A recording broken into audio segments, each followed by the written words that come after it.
Bonjour Laurent, bonjour à tous. Deux points l'écho tous les matins à 9h20 en direct du lundi au jeudi. Et ce matin, c'est Marie-Claire Caïto qui est responsable industrie de la CGT. On va parler évidemment d'Alstom. Vous venez de publier un livre, La bourse ou l'industrie. Je ne sais pas si on le voit, c'est aux éditions de l'Atelier. Alors, demain, le gouvernement va présenter son plan pour Alstom. Que va devenir l'usine de Belfort et ses 480 salariés ?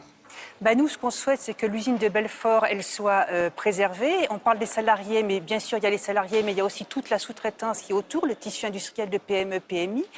Mais qu'on conserve non seulement le site, les emplois, mais aussi les savoir-faire, ce qui est très important. C'est-à-dire que nous, ce qu'on dit, on ne veut pas une politique sparadrap pour aller jusqu'aux élections présidentielles. C'est quoi une politique sparadrap ? C'est-à-dire, ça serait une politique qui essayerait de colmater les choses pour passer 6 mois, alors qu'on a besoin, sur la filière ferroviaire, d'avoir une véritable politique industrielle. Parce que si jamais le gouvernement se couche devant la politique d'Alstom, c'est pas seulement Belfort qui aura des soucis, mais c'est toutes les autres sites derrière. Ah oui, se couche, c'est-à-dire... Ça veut dire s'il accepte la politique d'Alstom qui est d'aller délocaliser la production vers des sites où on produit à plus bas coût en faisant du dumping social et environnemental, et pour la France de se recentrer sur la maintenance parce qu'il y a des marges supérieures, eh bien c'est tous les sites concernés par la filière ferroviaire, et là il y a 15 000 emplois en jeu, qui seront menacés à terme. D'accord, mais pour l'instant on ne parle pas de ça chez Alstom, on parle de regrouper à Reichshofen, donc dans l'usine alsacienne, les activités, parce que l'activité de Belfort, c'est-à-dire les locomotives de fret, il n'y a plus de commandes.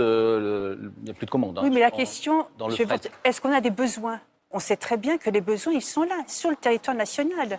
Aujourd'hui, on se gargarise d'avoir signé l'accord de COP21 à Paris. Or, ce qu'on voit, c'est que le fret ferroviaire est en baisse en France de 20 à 10%. Les émissions de gaz à effet de serre sont reparties à la hausse de 9% dû au transport routier. Donc, on sait très bien que les besoins, ils sont là, aussi bien pour transporter les marchandises que les voyageurs. Il y a aussi le projet Grand Paris. Enfin, vous voyez, il y a des tas de projets qui sont dans les cartons. On va parler de tous ces projets, mais avant cela, la question qui fâche avec notre partenaire, le Huffington Post, et c'est Jean-Baptiste Duval qui vous pose la question.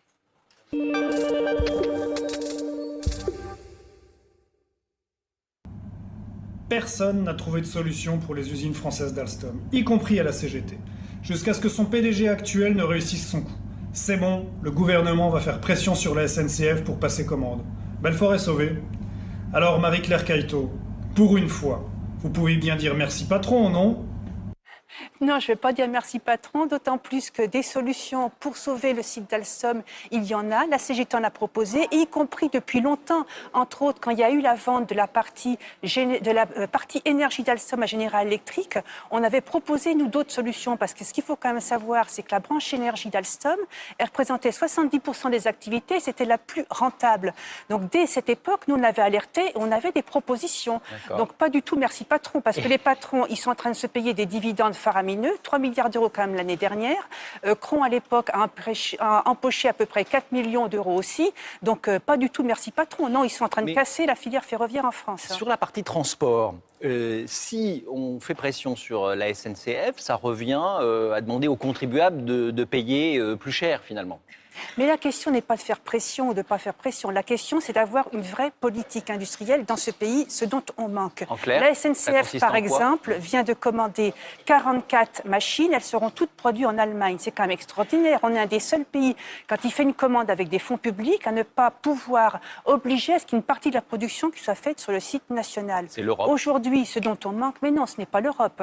Parfois on gagne, parfois on perd. Là, on a perdu. Oui, mais le problème, c'est qu'on perd à tous les coups en ce moment. Parce qu'il est très possible, dans les appels d'offres, de mettre des clauses sociales ou environnementales qui permettraient qu'une partie de la production soit réellement faite en France, en particulier. Nous, on se bat pour la relocalisation des productions, des circuits courts, pour respecter justement les questions environnementales. Mais aujourd'hui, ce dont on souffre, c'est un manque de politique industrielle globale dans notre pays, parce que Alstom met en évidence ce manque de politique industrielle qu'on a depuis maintenant plusieurs dizaines d'années. On va se quitter en chanson quand même. Qu'est-ce que vous avez choisi comme chanson préférée ? J'ai choisi une chanson qu'on entend beaucoup dans nos manifestations, d'Ashkal et Saltimbanque, qui s'appelle « On lâche rien ». Non seulement pour les gens d'Alstom, pour tous ceux qui luttent aussi, mais également, je pense à tous ceux qui ne comptent pas ou qui ont, je pense aux migrants, qui sont obligés aujourd'hui de quitter leur pays et qui vivent dans des conditions épouvantables et inacceptables pour le XXIe siècle. Merci d'avoir été avec nous. Bonne journée. Ils ont voulu nous diviser. Faut dire qu'ils y sont arrivés. Tant que c'était chacun pour sa gueule, leur système pouvait prospérer.